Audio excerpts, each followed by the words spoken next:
Eh bien bonjour tout le monde, on se retrouve pour une toute nouvelle vidéo sur No Limits 2. Et là, j'ai une map en face de moi, une putain de map. Alors on va faire toute une vidéo entière là-dessus, parce qu'il y a tellement de choses à dire, il y a tellement de choses à voir, bordel de merde. Ce truc est juste incroyable. C'est Nailox qui m'a recommandé cette map, et vous allez voir le nombre de choses qu'on peut faire là-dedans. Alors déjà, on va voir tout de suite, regardez. Oui, ça prend un peu de temps, mais voilà. On a la possibilité de mettre des visiteurs dans une putain de map No Limits 2. C'est littéralement ce que... C'était limite un rêve, un fantasme, de pouvoir voir des visiteurs dans No Limits 2, mais... Cette personne l'a fait. Et bordel, est-ce que c'est... Alors déjà, non seulement le coaster, il est super joli, il est super beau, il est super fonctionnel. On va voir aussi qu'on peut l'opérer. Oui, on peut opérer. On a la gestion des flux des visiteurs aussi. Cette map, c'est Evacuate. Je vous rappelle que, comme à chaque fois, je mets les liens dans la description. Donc vous aurez les liens de cette map en description.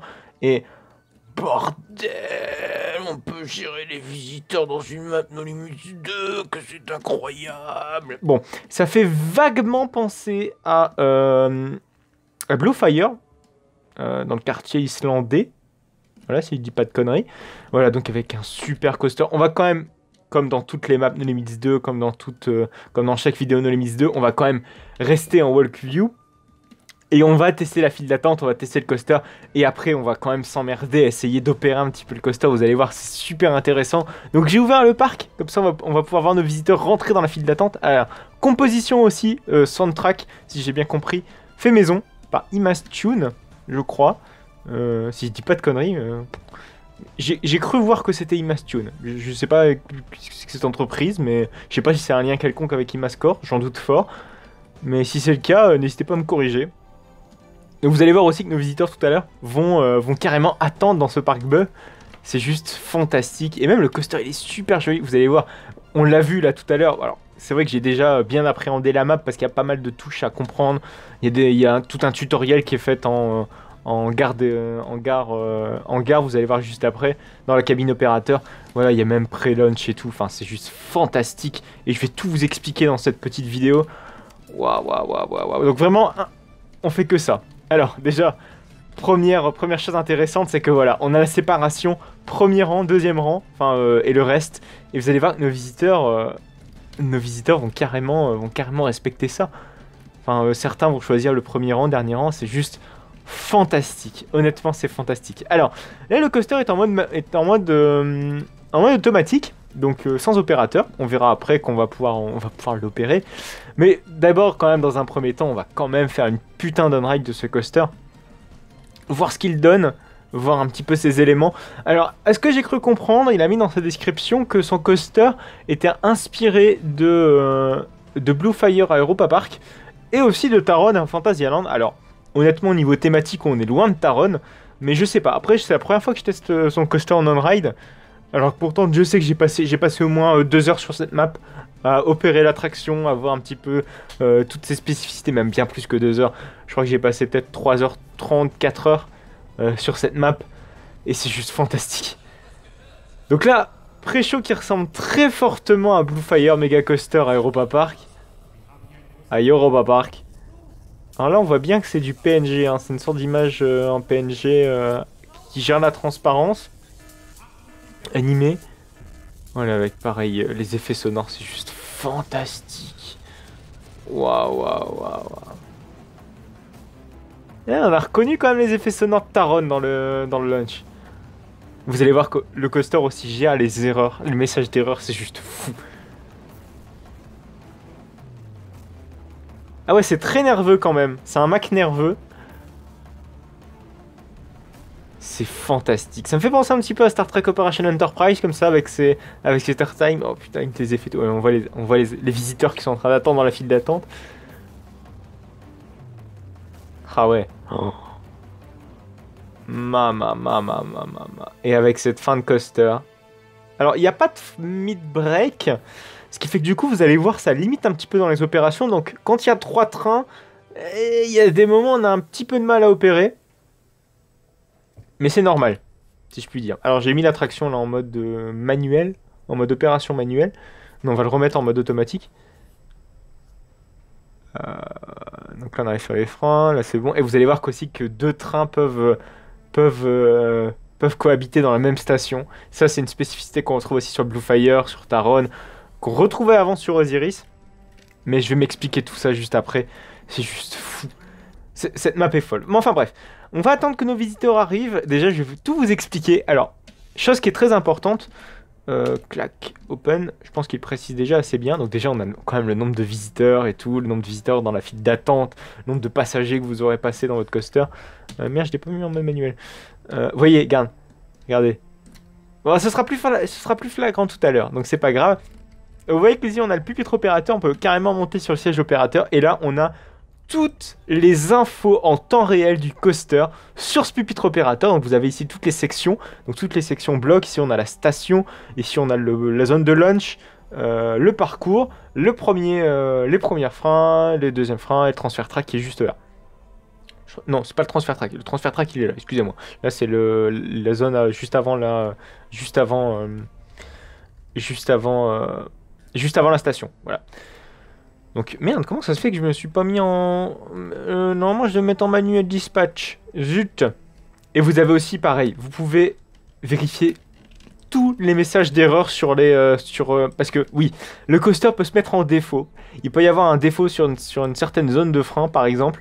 Et vous pouvez vérifier quel type de panne il s'agit sur telle ou telle zone de frein. Alors, peut-être on aura la chance d'en avoir une et peut-être je pourrais vous montrer comment ça marche. Alors, déjà, est-ce que je me suis mis en mode manuel? Non, merde.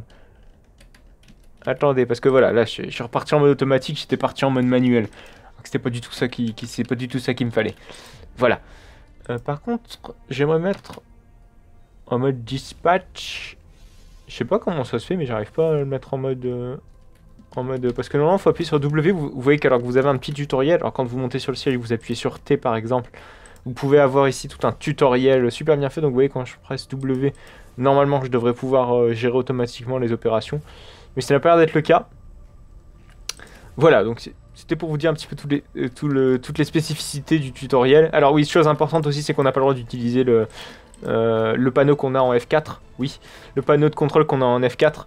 Parce que tout se contrôle sur le panneau de commande ici, et avec les raccourcis clavier aussi. Malheureusement, c'est dommage, on n'a pas la possibilité d'appuyer par exemple directement sur l'écran. Bon, après, les raccourcis clavier, c'est bien plus pratique, honnêtement. Alors, j'aimerais me mettre en mode opération manuelle, s'il vous plaît, pour qu'on puisse opérer tranquillou notre attraction.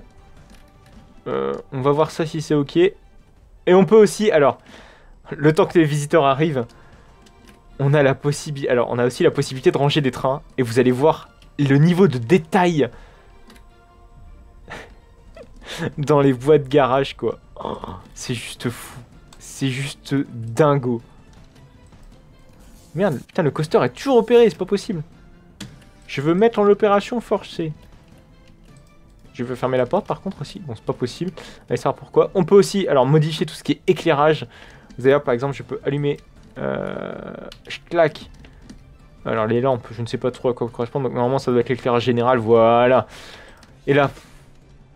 Mon Dieu. Mon Dieu, mon Dieu, mon Dieu. Avec les roues Mac. Avec les sièges Mac. Ça me fait vachement penser à la couleur de Lost Gravity. Les sièges Mac, là, comme ça. Avec les lap bar Mac. Oh putain, franchement, c'est super bien fait. Et je crois que c'est du full personnalisé. Hein. Ou je crois qu'il a repris peut-être des objets de No Limits 2 qu'il a ouais, découpé et puis mis comme ça. Enfin, qui a repris, mais c'est fantastique. Et on peut même passer en dessous, regardez, pour... Donc, si on veut ranger un train, ma foi, c'est juste fantastique. Et on a aussi la possibilité de modifier tout ce qui est effet sonore dans la station. Par exemple, ici, là. Non, ça c'est pour la lumière. C'est pour ici, si on veut arrêter la musique. Voilà. Comme ça, on est tranquille. Mais non, la musique est quand même sympa. Ah, quoique non, la musique, on va l'enlever parce qu'il y a d'autres effets sonores que j'aimerais vous faire écouter plus en détail. Vous allez voir, c'est juste fou. C'est juste fou. Comment ça se fait que mon coaster s'opère toujours? Ah, coucou les visiteurs. Mais d'abord, je veux opérer le coaster classiquement. Enfin, normalement. Donc attention, les visiteurs vont quand même rentrer dans notre magnifique train. Allez, c'est parti. Et vous allez voir aussi un détail qui est juste fantastique. Regardez les sacs. On a carrément les sacs des visiteurs qui se mettent dans les casiers. C'est juste fou. Bon, c'est pas les visiteurs qui les mettent, hein, parce qu'on voit pas, il n'y a pas l'animation, mais bon, c'est juste fantastique. Et écoutez aussi les bruitages, les bruitages. C'est les bruitages RCT. RCT 1 et 2 aussi accessoirement. Oh, mais ce travail, ce projet a dû être faramineux pour lui. Et je comprends tout à fait. Et aussi, autre aussi petite spécificité, c'est qu'on a une influence aussi au niveau de la météo des visiteurs. Plus la météo ne sera pas clémente, donc maussade, plus moins vous aurez de visiteurs dans le parc. Ah, merde, j'ai appuyé sur l'arrêt d'urgence. J'espère que ça va pas trop faire de la merde. Oui, donc je disais, plus ça aura une influence sur la fréquentation du parc. Alors regardez, il va pleuvoir. Et on aura par exemple une salibrisation des visiteurs, donc il y aura moins de visiteurs qui rentreront dans le parc. Par contre, évidemment, nos visiteurs resteront, enfin ceux qui sont déjà dans le parc, resteront dans le parc. Mais autrement, vous aurez moins de rentrées de visiteurs. Vraiment, en l'occurrence, pas du tout, je pense. Vu qu'il pleut bien comme il faut. Vu que j'ai mis un peu la pluie comme un cinglé. Bon, j'aimerais opérer maintenant normalement notre coaster. Si possible, on va appuyer sur W. Mais je fais que ça depuis tout à l'heure. Bon, du coup, ce qu'on va faire, c'est qu'on va mettre ça en mode manuel. Alors, normalement, quand tout fonctionne bien, vous dispatchez le train, en fait, si vous voulez. Donc, par exemple, vous opérez le train et vous pouvez dispatcher le train en vous plaçant sur la plaque de pression ici et ça dispatche le train tout seul. Donc, comme un petit peu, vous savez, les employés sont obligés de se mettre sur une petite plaque ou sur une zone de sécurité pour leur propre sécurité, en appuyant, par exemple, sur un petit bouton de dispatch. C'est notamment le cas pour les opérateurs qui vérifient les harnais, qui contrôlent les harnais. On a ça sur quasiment tous les gros coasters, en tout cas. Les coasters qui tournent à plusieurs trains, très fréquemment. Et c'est pour leur propre sécurité aussi, pour vérifier qu'ils ne se trouvent pas à côté du coaster, à côté du train, pour éviter par exemple qu'ils se font embarquer le pied, ou qui... voilà, toutes ces conneries-là, c'est pour leur propre sécurité. Donc allez, on va dispatcher le train. Voilà, là désormais je peux, mais je le fais malheureusement avec les contrôles au clavier. Mais ça c'est pas trop grave, c'est le seul truc où est-ce qu'on pourra encore toucher du panel ici. Voilà, le mettre en manuel comme ça. Et regardez, on va soulever les harnais. Et nos visiteurs vont pouvoir sortir tranquillement en reprenant leur sac. C'est juste fou au niveau de détail. Bon allez, c'est parti, on va faire rentrer nos visiteurs. Je claque. On contrôle les harnais, on va même pouvoir voir dans la cabine opérateur comment ça se passe. Je vais tout vous expliquer un petit peu tout le fonctionnement du coaster, si je puis dire. Je crois que le train suivant n'a pas encore... ah oui, c'est vrai qu'on peut aller aussi dans le pré-show. Attendez, je vais vous montrer, ça c'est aussi fantastique. Allez dans le pré-show comme ça. Alors attention, on va emprunter la petite porte ici. Open. Et là, voilà, c'est la porte du bonheur, la porte du plaisir. Ouais, il fait vraiment penser à Blue Fire, ce putain de pré-show. Voilà, avec la zone de launch. Alors là-bas, ici, on a la zone de contrôle le panneau de contrôle de la zone.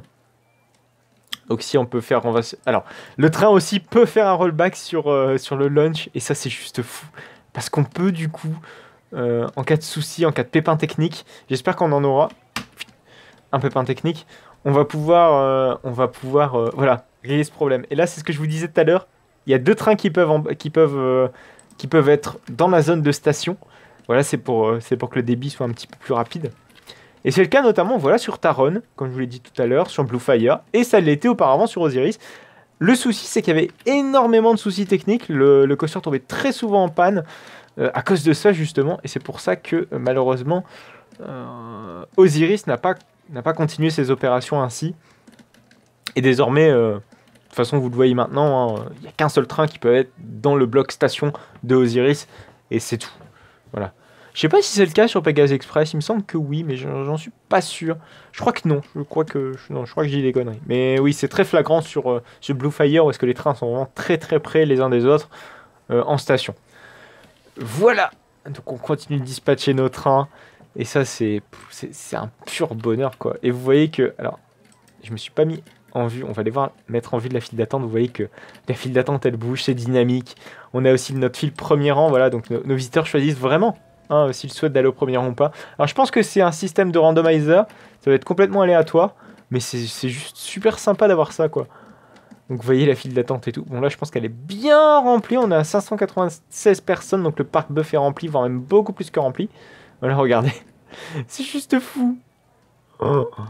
Voilà, même jusqu'ici carrément. Ouais, c'est pas encore rempli à ras-bord, mais on y est presque, j'ai envie de dire. Mais c'est juste fou. C'est juste fantastique. Bon là on doit peut-être avoir, je sais pas, un peu plus d'une trentaine de minutes d'attente. Si on considère que le coaster a un débit de... Un débit à peu près de 1000 personnes, allez 1200 personnes par heure. On est à peu près dans ces eaux-là. Donc vous voyez que c'est... Quand je vous dis que j'ai passé des heures, c'est pas des conneries. Hein. Enfin, 3 heures, c'est vraiment pas des conneries. Alors, on va désormais se mettre en vue opération. En vue opérateur. Enfin, en vue dans la cabine d'opération. Donc vous voyez que... Alors, dans l'idée, ce serait d'envoyer un train le plus rapidement possible. Et vous voyez qu'ici, donc notre... Ah merde! Ah bah voilà, on est en erreur. Alors, c'est toujours le type d'erreur qui me fait toujours le plus peur. Parce que, en l'occurrence, j'ai fait crasher 2 fois le jeu. Enfin, en tout cas, crasher 2 fois la map. Comme ça, sur un rollback. Donc là, ici, on a un rollback dans la zone de launch. Donc on va aller voir le souci. Mais je crois que ça va être super compliqué pour... voilà, rollback. Donc il va falloir faire reculer le train. Alors pour ça, il va falloir se mettre en mode full manuel. Je crois pas que ce soit possible de faire ça en full auto. Donc il va falloir se démerder avec ça. Alors space, rollback. C'est bon. On se met en mode, donc vous voyez ici, automatique, ça va passer en manuel, full manuel. Donc je fais CTRL V hein, pour faire ça. Donc je suis en full manuel. Je vais pouvoir aller là-bas. On va essayer de faire reculer le train. Alors là, je suis en full manuel. Donc car forwards, donc backward, c'est... Je crois qu'il avance tout doucement. Ouais, il avance tout doucement, mais vraiment très lentement. Très lentement. Mais il avance. Enfin, il recule plutôt. Et là, il va se replacer sur la zone de launch. Et là, on va être pareil pour redémarrer le coaster. Alors, évidemment, on a tous les effets qui fonctionnent. Mais bon, ça, c'est les lois des triggers. Et on va pouvoir se remettre sur le pupitre opérateur. On va désenclencher, évidemment, le système de rollback. Donc là, le coaster s'est mis en erreur. Je sais pas si c'est... Ah oui, j'ai oublié de mettre en mode bug fix. Hop. Enfin, j'ai oublié d'appuyer sur la touche T qui permet de débuxifier, si je puis dire. Hop, attention, c'est la touche T, fixe error. Je crois que c'est bon, normalement. Je crois qu'il n'est plus en erreur. Ah si, il est toujours en erreur. Qu'est-ce que c'est que ce bordel? On va essayer de se remettre... Qu'est-ce que c'est que ce bordel? Voilà, je galère, excusez-moi. On va essayer de se remettre en automatique, peut-être que c'est réglé. Ah, ça y est, ça a l'air d'être réglé. Est-ce que le coaster va passer la zone de launch? J'espère. On va voir ça. Ouais, c'est bon, c'est nickel.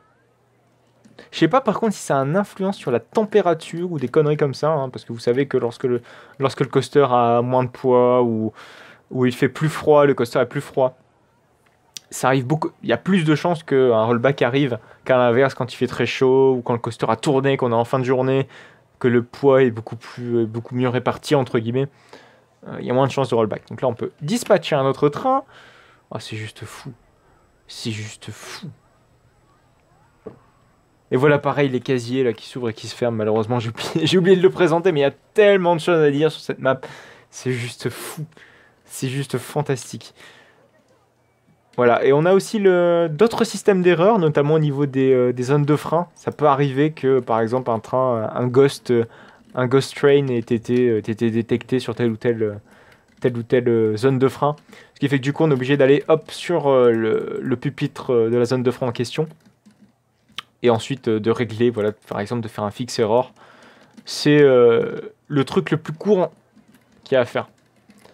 Mais j'avoue que j'aime pas trop quand il y a un rollback, parce que c'est un peu galère. Et ça m'est déjà fait arriver de faire crasher la map pour ces conneries. Voilà, donc on ferme les harnais. Donc vous voyez que maintenant il fait beau. Alors malheureusement on voit pas vraiment la différence, parce qu'on voit que le parc il est quand même bien saturé. Et même quand j'ai activé la pluie, Il n'y a pas eu masse de visiteurs qui sont sortis parce que les visiteurs venaient d'arriver, ce qui est parfaitement logique en soi. Hop, on peut dispatch. Mais autrement, il y a vraiment une réelle différence, en tout cas, lorsque vous opérez le coaster normalement. Au bout d'un moment, qu'il pleut comme ça, le parc se vide plus que qu'il ne se remplit. Ce qui est logique en soi. Clac.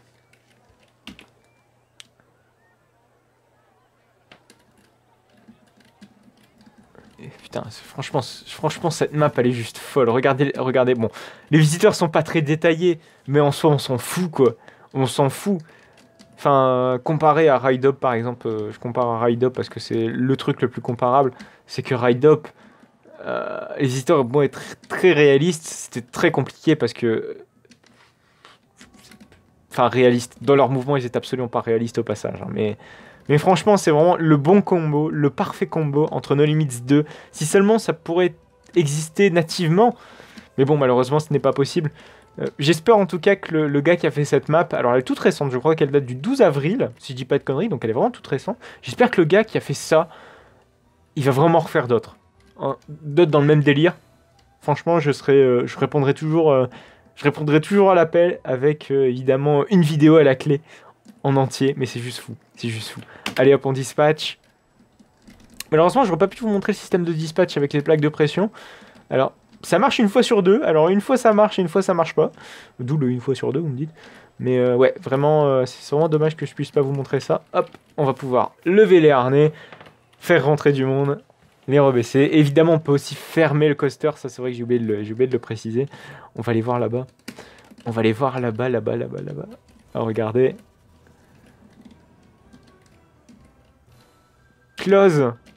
Voilà, on ferme le coaster, vous voyez que au niveau ride, c'est fermé. Alors là, il y a encore quelques visiteurs qui vont glitcher parce que dans leur tête, ils vont sur le coaster.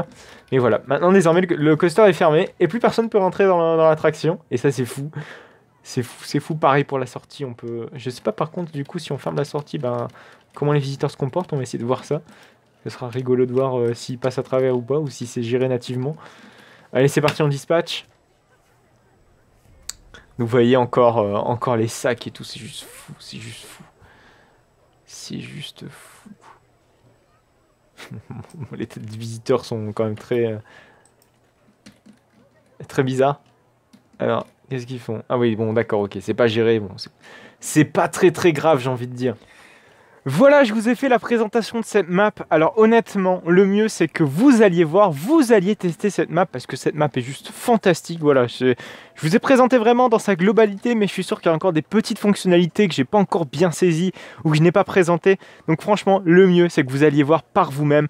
Et si voilà, il y a encore des maps comme ça que vous avez à me présenter, n'hésitez pas à m'envoyer vos liens dans les commentaires. Bref. J'espère que cette vidéo vous aura plu. En tout cas, n'hésitez pas à liker, à commenter, à vous abonner pour ne plus manquer aucune autre de mes vidéos. Vous pouvez aller me suivre sur mon compte Utip. Ça vous permet de me financer gratuitement en visionnant de toutes petites publicités. Le lien est en description. Vous pouvez également me suivre sur mon compte Instagram, sur mon compte Twitter. Tous les liens sont en description. Allez, on se retrouve la semaine prochaine pour une toute nouvelle vidéo No Limits 2. Allez, à plus tard.